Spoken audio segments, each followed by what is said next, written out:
Walk back. Keep those hands in the air.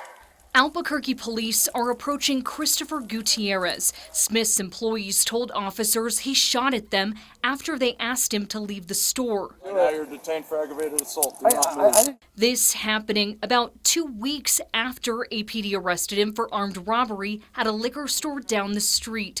But that charge was dropped because the employee he's accused of threatening to kill at gunpoint told prosecutors he wouldn't cooperate and, quote, wished for this case to be dismissed. There's nothing more frustrating for our police officers and our detectives to apprehend someone, arrest them, take them to jail, and for that person to be let out. Commander Aaron Jones says the frustration increases because, as with Gutiérrez, APD is bound to encounter them again. We've seen it, yes, multiple times.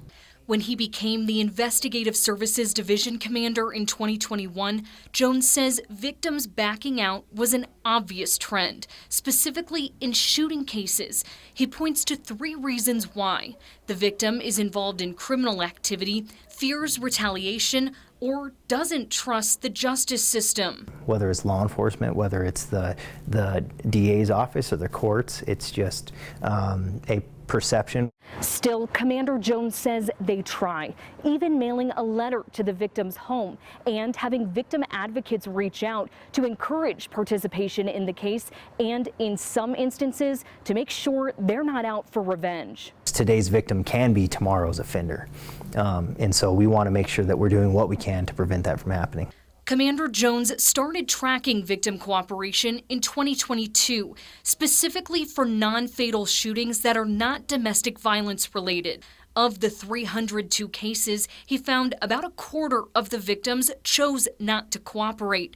In many instances, that meant APD couldn't ask the district attorney for charges. As far as prosecution goes, we can't step in on their behalf on some of these instances because they're still around to testify and be the accuser in a court setting. Which is why even a recorded interview of the victim recounting what happened can't stand alone in court. Did you see the gun? Did I see the gun? Yeah. Okay. I saw it and I ducked. This is the aftermath of a road rage shooting at an Albuquerque Walmart in July 2021. The police report states 2 brothers, Adil and Shaheen Syed, followed a driver and admitted to shooting at his car about 11 times in the parking lot before taking off. Window, windshield. Neither one was charged because APD says the victim didn't cooperate. We'd hear their names again a year later, as their dad was charged with murdering 3 Muslim men. Police are investigating if Shaheen helped.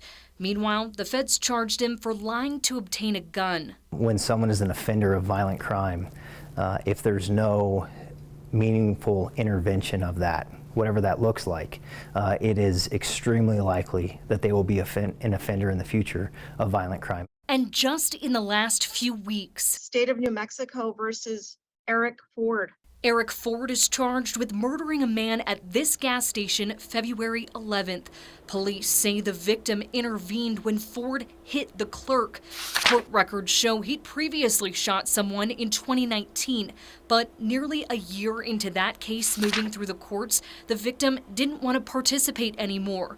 The court dropped those charges. I think our system doesn't do a good job of really nurturing victims through the process. Our system is very burdensome for victims, and it fatigues them. Adolfo Mendez is now with the Attorney General's office, but we spoke with him before he finished his 6th year as the Bernalillo County DA's Chief of Policy and Planning. So it didn't surprise me that we were seeing victims and witnesses stop participating down the line. He says the issue is the number of times victims have to tell their story. Besides reporting to police and taking the witness stand, Mendez says only in New Mexico, pretrial interviews are also required. That's questioning by the defense outside a courtroom setting. If we were to do criminal justice from scratch and criminal procedure from scratch, I don't think we would include that in the process. Mendez says victims will also back out when the suspect is let out of jail before trial. Half as many will continue to participate when a detention motion is denied. Once the violence rises to murder, Put your hands behind your back. they typically don't get out of jail. But that's too late for the next round of victims. Ann Perrette, KRQE investigates.